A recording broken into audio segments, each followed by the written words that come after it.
분명히 내가 생명이 있어 내가 사는 줄로 알았던 그야말로 사망의 무지 가운데 처해 있었고 그 안에서 헤어나올 수 없었던 우리에게 한없는 긍휼과 은혜를 베풀어 주신 아버지 하나님, 생명의 지식과 그 비밀이 오직 하나님께 있음을 우리로 하여금 알도록 하시고, 그러기에 우리가 살아가는 것이 그 자체와 그 전부가 하나님의 뜻이요 하나님의 은혜요 하나님의 능력임을 믿도록 하신 대로 오늘도 우리가 하나님만을 의지하며 살아갈 때에 우리의 믿음을 붙잡아 주옵시고, 그 믿음이 작용하고 역사하는 모든 것이 오직 우리 주 예수 그리스도 안에서 성령님으로 인한 생명의 작용이요, 그리하여 우리가 살아가는 것이 나를 위한 삶이 아니라 하나님께 드린 생명이요 주님을 위한 삶임을 오늘도 우리가 실패하지 아니하고, 연약한 중에도 때로는 넘어지는 중에도 주님의 일으키시는 은혜를 힘입어 주님을 의지하며, 그래서 주님께 소망을 두며 주님만이 우리의 위로가 되심을 오늘도 경험하고 누리고, 그래서 주님께 감사하는 하루를 살 수 있도록 우리를 인도하시고 붙들어 주시옵소서. 우리 주 예수 그리스도의 이름으로 기도하옵나이다. 아멘. 로마서 6장 12절에서 14절 보고 있습니다. 로마서 6장 12절에서 14절.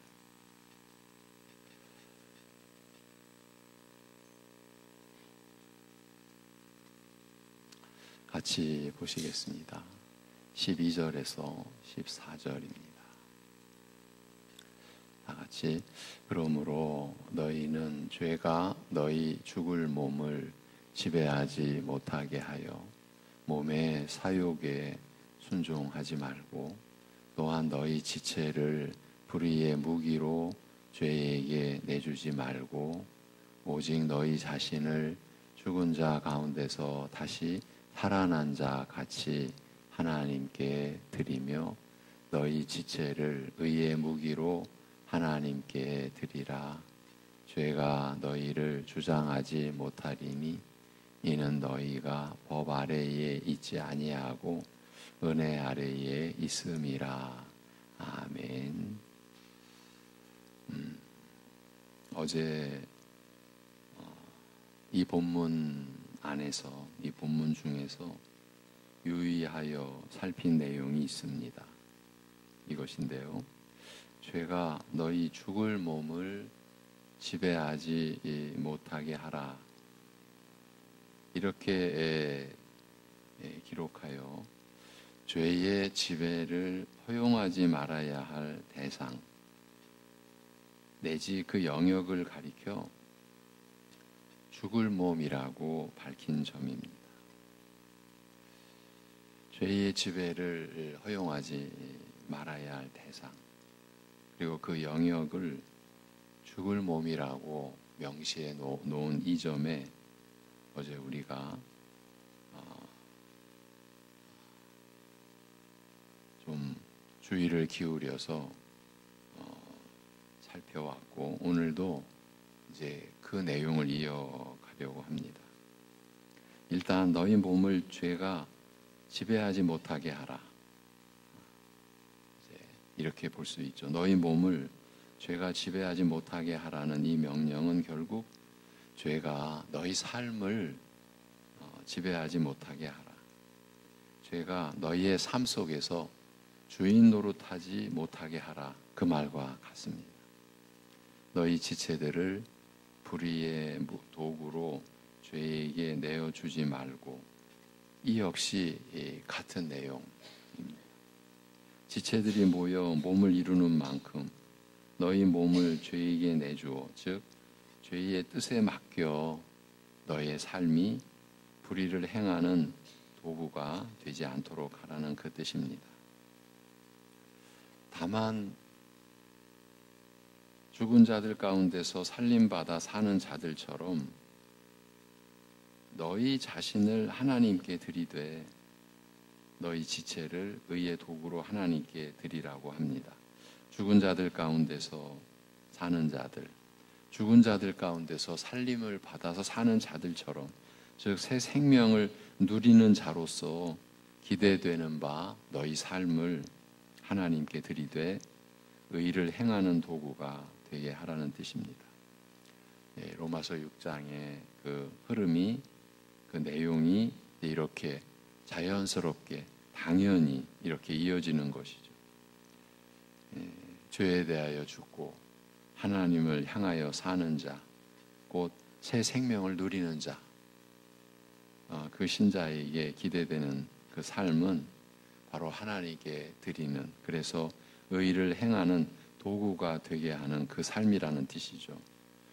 죄에 대하여 죽은 것이 우리 신자의 삶에서 어떻게 나타나고, 그래서 하나님을 향하여 살게 된 새 생명이 또한 신자의 삶에서 구체적으로 어떤 모습으로 나타나는지에 대해서 가르치는 내용이라는 이 말씀을 우리가 지금 보고 있는데, 일단 하나님께 드리라는 이 명령은 새 생명이 언제나 하나님을 향할 수밖에 없음을 분명히 가리키는 것이고, 그런데 의의 도구로 드리라는 명령은 이 하나님을 향한 이 삶, 곧 이 새 생명이 누리는 삶은 그 의와 의로움과 떨어질 수 없음을 우리에게 분명히 알려주고 있습니다.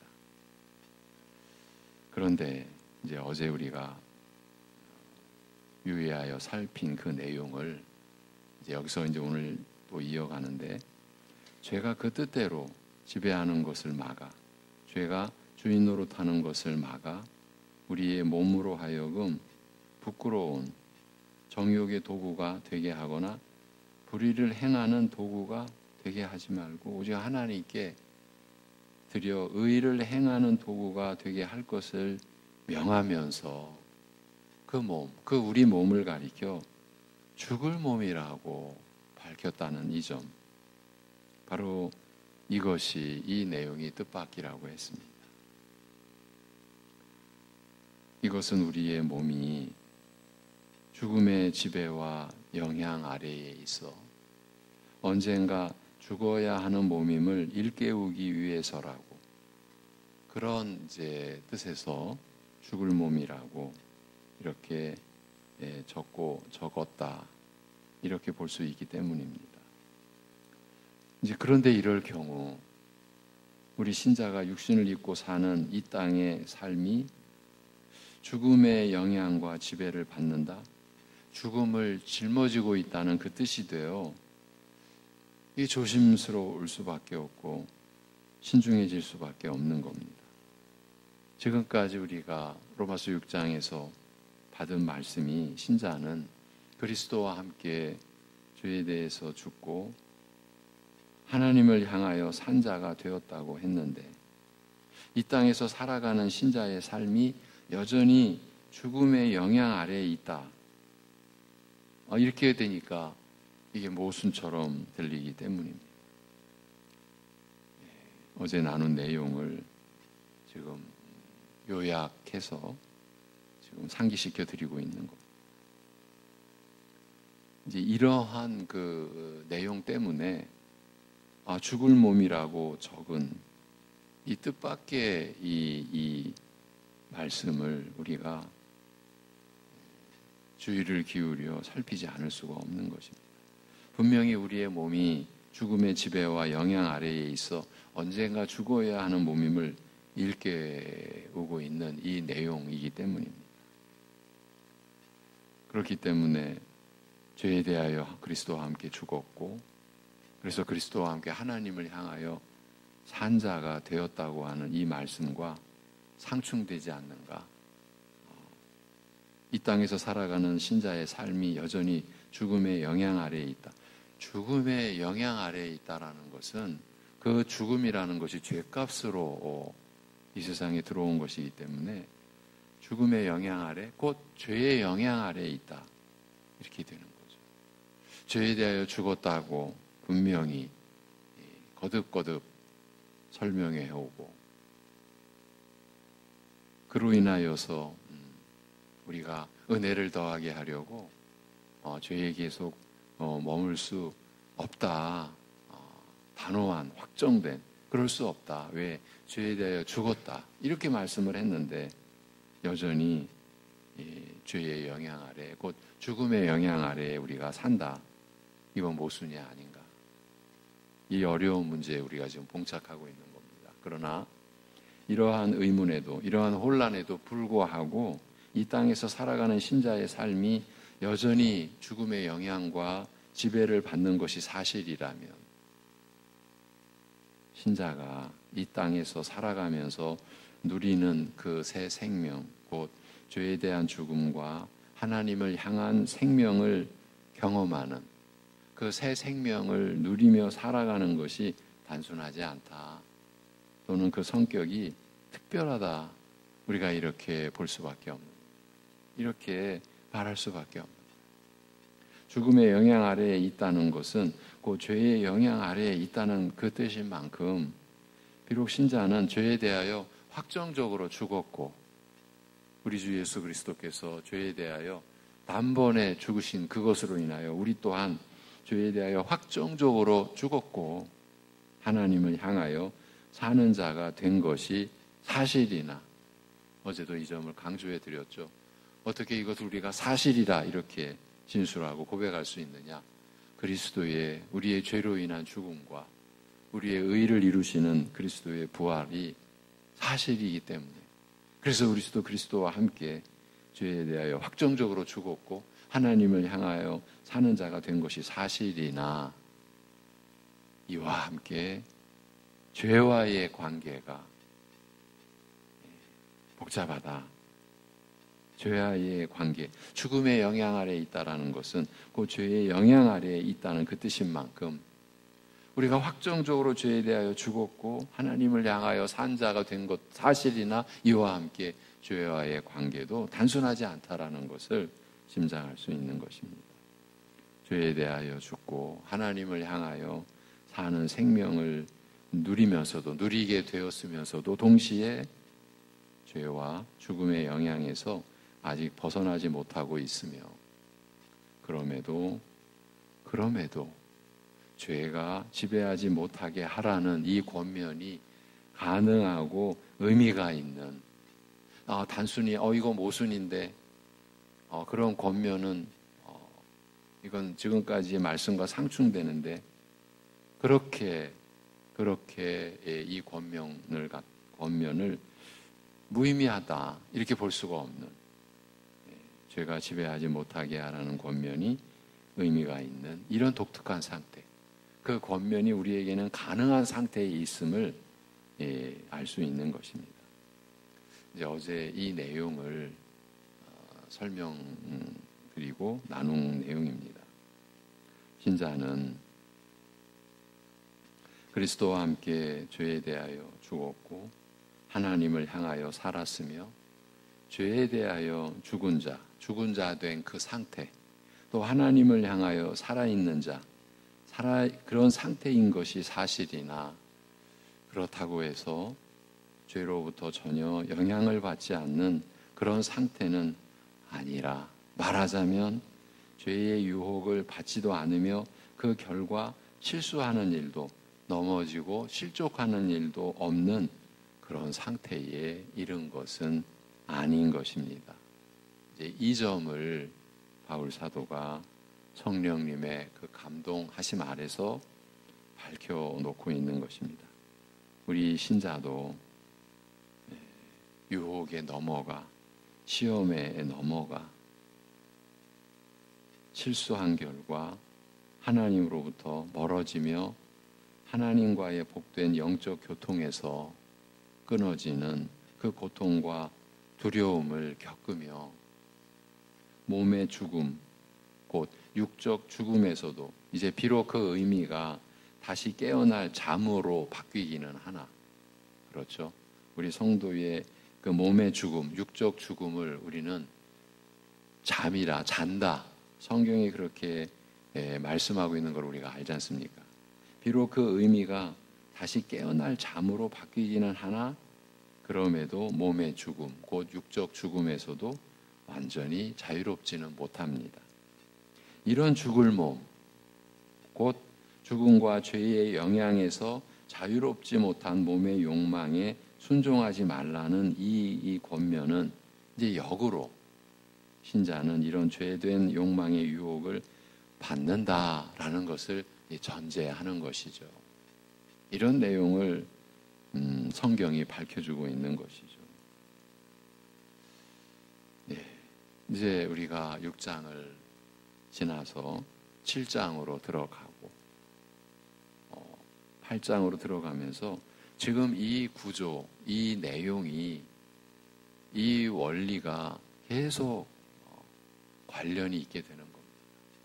그래서 바울 사도 이렇게도 표현할 수 있겠습니다. 바울조차도, 사도조차도 누가 이 사망의 몸에서 나를 건져내랴. 그래서 이제 그리스도 뿐임을 고백하게 되는 거고, 감사한다는 그 감탄과 그 찬송이 이제 나오는데, 내가 선을 행하려고 해도 내 마음에 또 다른 법이 있어. 그게 죄의 법이죠. 그래서 나를 그 죄의 법 아래로 이끌어간다라는 그런 고백이 나오는 것이죠. 참, 제 어릴, 이제, 영적으로 더 어릴 때, 제가 이제 공부할 때, 신학 공부할 때, 우리 동기들이, 저는 그때 그런 그 토론에 참여할 만한 그런 입장이나 수준, 그런 그 실력이 없을 때였어요. 그런데, 두 그룹으로 나뉘어서 로마서 7장의 그 바울 사도의 지금 우리가 죄와의 관계가 복잡하다. 여전히 이 죽음과 죄의 영향에도 자유롭지 못한 우리가 신자임에도 죄에 대하여 확정적으로 죽었음에도 우리가 이런 말씀을 나누는 이 내용을 가지고 토론을 하는데 로마서 7장의 바울 사도의 그 진술을 한쪽에서는 그렇게 말하더라고요. 그것은 바울 사도가 중생하지 못했을 때의 고백이다. 이제 지금 돌이켜보면 그렇게 주장하는 그 분들의 입장에서 보면 신자가 지금 죽음과 죄의 영향에 아래에 있다. 자유롭지 못하다. 이렇게 지금 보는 그 입장은 중생하지 못한 상태다. 이렇게 그냥 단정해버리는 거지 않습니까? 지금 이제 돌이켜보면 그러나 또 이제 한쪽에서는 아니다. 우리가 지금 나누는 그대로 우리가 죄에 대하여 죽고 하나님을 향하여 사는 생명을 누리고 있는 신자임에도 동시에 죄와 죽음의 영역에서 아직 벗어나지 못했다. 그럼에도 죄가 지배하지 못하게 하라는 권면이 가능한 그게 우리 신자가 처한 독특한 상태다. 이렇게 이제 말하는 우리 동기분들이 있었죠. 근데 이제 한쪽에서는 그것은 그래서 로마서 7장을 이렇게 보는 거죠. 근데 제가 나중에 잘 알려진 영적 지도자도 이 로마서 7장 이런 내용을 누가 후대에 끼워 놓았다 이런 식으로 그게 본래 바울 사도의 그런 진술이 아니다. 누가 끼워 놓았다. 이렇게 제가 설명하는 것을 들은 적이 있어요. 굉장히 위험한 거죠. 어제도 그렇게 표현을 드렸습니다. 이런 어려운 부분은 굳이 이런 어려운 부분을 살피려고 하지 말고 그냥 넘어가 버리자. 우리는 얼마든지 이런 입장에 설 수도 있다. 하나님의 말씀으로 주어진 것을 우리가 다 알 수 없고 다 감당 못한다고 해서 그냥 제쳐놓자, 그냥 또 뛰어넘자, 그냥 비켜가자 할 수는 없지 않겠습니까? 이런 면에서 우리가 힘들고 참 감당이 어려워도 하나님의 말씀으로 가야 되고, 그래서 우리가 성령님의 인도하심을 구해야 하리라고 봅니다. 분명한 것은 우리는 지금 그리스도와 함께 죽고 함께 살림을 받은, 그래서 죄에 대하여는 확정적으로 우리가 죽은 자, 그리고 하나님을 향하여 산 자임에도 동시에 그럼에도 죄로부터 전혀 영향을 받지 않는 그런 상태는 아니라, 죄의 유혹을 받지도 않으며 그 결과 넘어지지도 않는 그런 상태에 이른 것은 분명히 아니라는 것입니다. 이제 여기서 불의의 도구, 의의 도구라고 번역하였습니다만, 이 도구라는 뜻 외에 병기라는 뜻도 있습니다. 의의 도구. 우리말로는 의의 무기라 이렇게 번역해 놓았는데, 도구라는 뜻 외에 병기라는 뜻도 있는 만큼 만일 이 뜻을 살린다면 죄의 지배를 막고 새 생명을 쫓아 사는 삶은 무기를 들고 싸워야 하는 일종의 치열한 싸움이요, 그 죄와의 전쟁을 암시합니다. 이런 영적 갈등과 싸움에 대하여 갈라디아서는 육체의 소욕은 성령을 거스르고 성령의 소욕은 육체를 거스르나니 이 둘이 서로 대적함으로 너희의 원하는 것을 하지 못하게 하려 함이니라, 이렇게 밝히고 있습니다. 그럼에도 동시에 신자를 향하여 죄가 너희 삶에서 왕노릇하지 못하게 하라, 죽을 몸의 욕망에 따르거나 순종하지 말라, 너희 지체들을 불의의 도구로, 불의의 병기로 죄에게 내어주지 말라는 이 명령과 권면이 가능하고 의미 있는 그런 독특한 상태인 것입니다. 바울 사도가 바로 이 점을 우리에게 알려주고 있는 것입니다. 죽은 자들 가운데서 살림을 받아 사는 자들처럼 너희 자신을 하나님께 드리되 너희 지체를 의의 도구로 하나님께 드리라는 명령과 권면이, 즉 새 생명을 따라 살아가라는 이 권면이 의미가 있는, 말하자면 하나님을 향하여 사는 것이 가능한 그런 상태에 있는 것입니다. 죄로 벗어나 새 생명을 누리는 자유를 신자는 이 땅에서 살아가는 동안 그래서 매우 독특하게, 즉 죄와의 격렬한 영적 전쟁을 벌이는 가운데 성화라는 점진적인 과정의 형태로 누린다. 바로 이 내용을 바울이 밝혀주고 있는 겁니다. 우리가 죄로부터 벗어나 새 생명을 누리는 자유가 이런 형태로 누려진다는 그 말씀인 것입니다. 죄와의 격렬한 영적 싸움 가운데 있는 겁니다. 우리가 의의 도구, 의의 병기로 하나님께 드려진다라는 이러한 표현 자체가 바로 이러한 우리의 현실을 그대로 반영하는, 또 전제로 하는 것이다. 그 누구도 예외가 아닌 거죠. 죄와의 격렬한 영적 전쟁을 벌이는 가운데, 그래서 성결한 삶을 실제로 살아가게 되는, 그것을 우리는 성화라고 하지 않습니까? 그 성화라는 점진적인 과정의 형태로 누리는 것이에요. 우리 신자들마다 이러한 상태로 하나님을 향하여 살게 되는 바, 그래서 이제 이 성화라는 점진적인 이 과정의 이 상황이 신자마다 좀 다르게, 어떤 신자는 그 믿음의 그 성숙이 좀 속도감 있게 드러나는 반면에 어떤 신자들은 이게 이제 느린 거죠. 그래서 믿음의 약한 상태가 한 교회 안에서 드러나는 거고, 그래서 로마서의 후반부에 가서 이제 우리 신자의 삶을 구체적으로 국가 안에서 또 교회 안에서의 삶을 우리에게 가르칠 때에 믿음이 앞선 자, 또 뒤따라가는 자, 달리 표현하면 강한 자와 약한 자의 이 관계에 대해서 그렇게 또 말씀이 아주 세세하게 신중하게 다루고 우리를 인도하고 가르치고 있다라는 그 점을 우리가 또 잊지 않아야 하는 거죠. 요즘에 금요기도회 때 그 면을 살폈습니다. 믿음을 따라 하지 아니한 것이 다 죄다. 제가 우리 금요기도회 때 그 말씀을 나누고 나서 내가 이제 말씀의 종으로서 금요기도에 나눈 그 내용을 주일에 우리 성도 전체와 나눠야 되겠다. 이런 그 제 자신의 요구가 일어나는 걸 요즘에 제가 느낍니다. 이제 내일 금요일 저녁에도 또 좀 더 14장까지는 대략 우리가 나눴는데 제가 좀 더 좀 짚어볼 내용을 가지고 여러분과 나누고 기도하려고 하는데, 그러니까 그 모든 이 전체가 우리 신자의 삶이 죄와의 그런 그 치열한 영적 싸움을 벌이는 가운데 성화라는 점진적인 과정의 형태로 그렇게 진행되고 우리가 새 생명을 누리는 자유가 그런 형태로 우리에게 주어진다라는 거예요.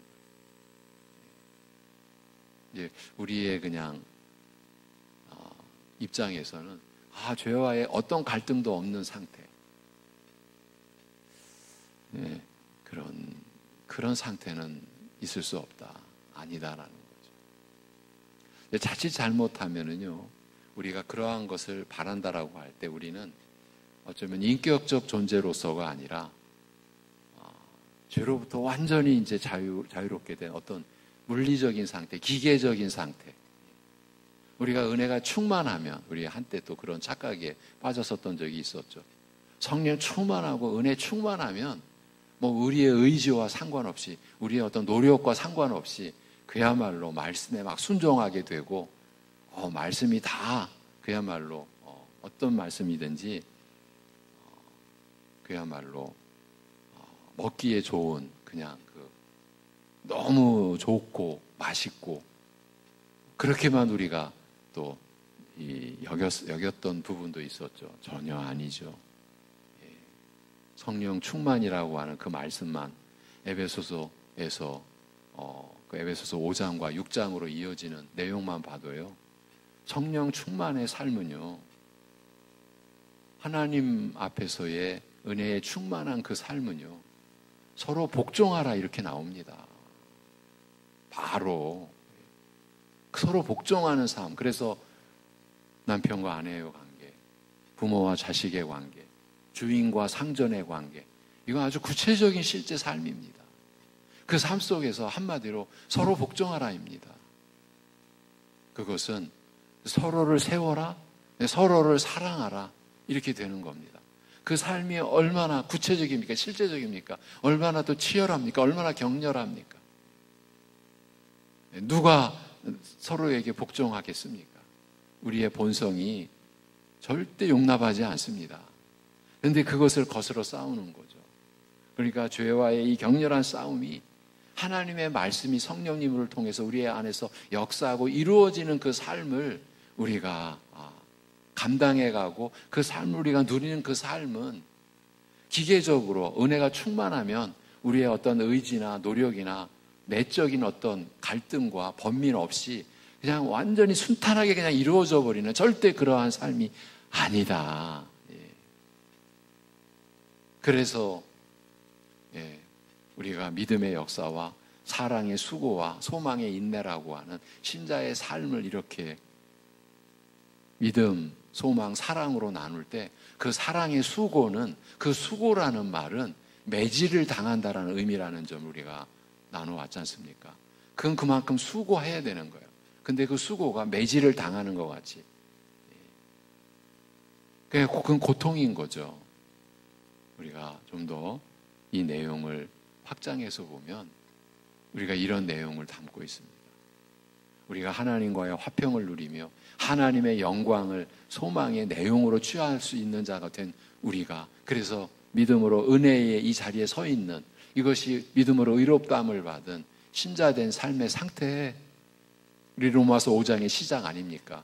그런데 나아가서 그래서 환난 중에도 즐거워할 수 있는 상태. 왜? 그 환난이 인내가 연단을, 연단이 소망을 이루어가는 것을 우리가 알게 되었기 때문에 그렇게 말하지 않습니까? 환난 중에도 즐거워하는 거예요. 여러분, 환난 중에도 즐거워한다라는 것이 그야말로 아무 생각 없이, 아무런 느낌 없이 그냥 환난 중에도 우리가 그냥 웃고, 이게 무슨 어떤 영적인 작용이나 마음과 생각의 어떤 내용 없이 그냥 환난이 와더니 기뻐. 여러분, 그럴 수 없는 것 않습니까? 그거는 사람이 아니지 않습니까? 사람의 정상적인 상태가 아니지 않습니까? 그런데 환난 중에도 즐거워한다. 그 얘기는 뭡니까? 기뻐하고 감사한다라는 얘기 아닙니까? 어떤 상황인데? 환난 상황인데. 여러분, 우리가 하나님의 말씀을 성령님 안에서 우리가 제대로 우리가 받아들이고 나아가게 되면요, 이게 한 구절 한 구절이 사실은 절대 간단치 않습니다.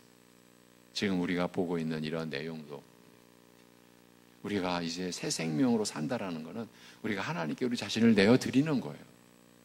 달리 말하면 우리가 하나님을 전적으로 섬기는 거예요.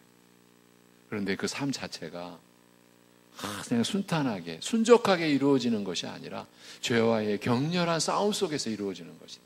그래서 14절에서 죄가 너희를 주관하지 못하리니 이는 너희가 율법 아래에 있지 않고 은혜 아래에 있음이라는 또 이 너무나 엄청난 말씀이 받쳐주고 있는 거예요.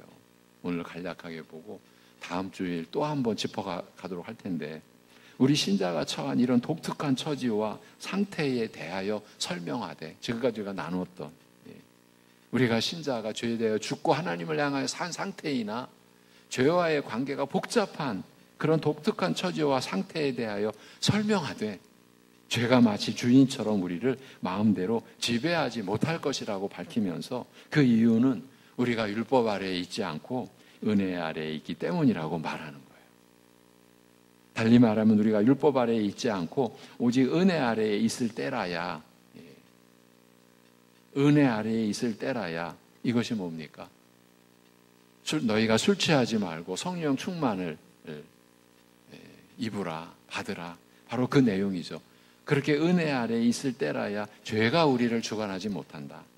죄는 무력하여 전혀 힘을 쓰지 못한다라는 뜻이기도 합니다. 우리는 그리스도와 함께 죽고 함께 살아서 율법 아래에 있지 않고 은혜 아래에 있게 되었으므로 여전히 죄의 유혹과 영향을 받으면서도 때로는 실수하여 넘어지기도 함에도 불구하고, 그래서 자신을 죄에게 내주지 말고 오직 하나님께 의의 도구로 드리라는 이런 권면이 그럼에도 불구하고 가능하다. 이런 권면이 가능하고 의미가 있는 것입니다. 죄가 너희를 지배하지 못하리라. 죄가 마치 주인이 종을 부리듯이 너희를 마음대로 하지 못하리라. 그 말씀 아닙니까? 죄의 유혹과 충동에 맞서 치열한 싸움을 벌이는 중에 넘어져 실수하는 일도 없지 않으며 참담한 실패로 인해 낙담하며 마치 하나님으로부터 끊어지는 듯한 영적 고통과 두려움으로 탄식하고 울부짖는 일이 드물지 않음에도 이런 우리 신자에게 주는 위로와 소망의 말씀이 바로 이것인 거예요. 우리의 연약함이 여지없이 드러나는 이런 모습에도 불구하고 죄가 우리를 지배하지 못할 것이라고 선언하면서 그 이유에 대하여 밝히되, 즉 죄가 마치 주인처럼 우리를 마음대로 하지 못하는 근거에 대하여 밝히되, 이는 너희가 율법 아래에 있지 않고 은혜 아래에 있음이라. 그래서 우리를 가르친 은사님 중에 한 분은 로마서의 요지 주제를 이 한마디로 피력하시기도 하셨어요. 로마서를 한마디로 우리가 율법 아래에 있지 아니하고 은혜 아래에 있게 됐다. 그 말씀이다. 그 선언이다. 우리에게 주는 엄청난 위로와 소망의 말씀이 이것이에요. 우리가 율법 아래에 있지 않고 은혜 아래에 있게 된 거예요. 그래서 죄가 마치 주인처럼 우리를 마음대로 하지 못하는 바로 그 근거가 거기에 있다.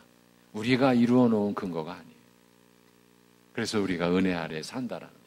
그리스도께서 아버지 하나님의 뜻대로 이루어 놓으신 근거고, 그 근거가 우리에게 밝히 드러나고 우리가 그 근거의 토대 위에 서게 된 것 역시 성령님이 우리에게 주어짐으로 인하여 우리가 누리게 된 그 삶이죠. 이것이 신자의 삶, 은혜의 삶인 거죠. 기도하겠습니다. 하나님 아버지,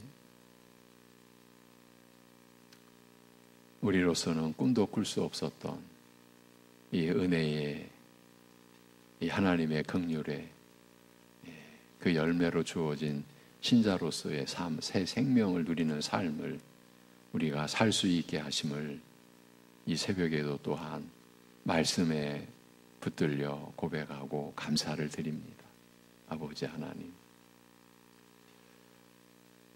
구하옵나니 교회가, 우리가 이러한 우리를 살리는 생명의 말씀, 그 말씀으로 끊임없이 나아가고 그러한 은혜의 이끌림 안에서 평생의 죄와의 격렬한 싸움에서 우리가 이제 율법 아래, 법 아래 있지 않고 은혜 아래 있게 하신 그 은혜의 근거 위에서 우리가 승리하며 신자가 누릴 새 생명의 자유를 우리가 누리며, 그래서 우리의 삶이 내 욕심과 세상과 사단의 이끌림에 있는 것이 아니라 주님께 드려지고, 그래서 의의 병기로, 의의 도구로, 하나님의 선한 그릇으로 우리의 삶이 쓰여지고, 그리하여 우리 안에서 하나님의 뜻이 나타나고 열매를 맺게 될 때에 우리의 삶이 진실로 자신을 위한 삶이 아니라 하나님을 섬기는 그 삶이 서로를 섬기는 삶으로 그렇게 풍성해지고 깊어져 가고 열매를 맺어가는 삶으로 하나님께 기쁨과 영광이 되는 우리들 되게 하여 주시옵소서. 그러기에 하나님에 의하여 이렇게 지음받은 우리의 어떤 형편에 있는 존재라도 그야말로 하나님 앞에서 하나님의 은혜로 하나님의 긍휼로 그렇게 살아가야 할, 또 살 수 있는 그런 존재가 된 우리를 우리가 새롭게 이해하고 그렇게 우리가 바라보고, 우리의 가치가 우리에 의해서 결정되는 것이 아니라 우리에게 이런 은혜를 입혀주신 하나님에 의하여 결정된 우리의 가치를, 그래서 서로의 가치를 우리가 알고서 살아갈 수 있는 하루하루 되게 하여 주시옵소서. 이 모든 것을 주님께 의탁드리옵고 우리 주 예수 그리스도의 이름으로 기도하옵나이다.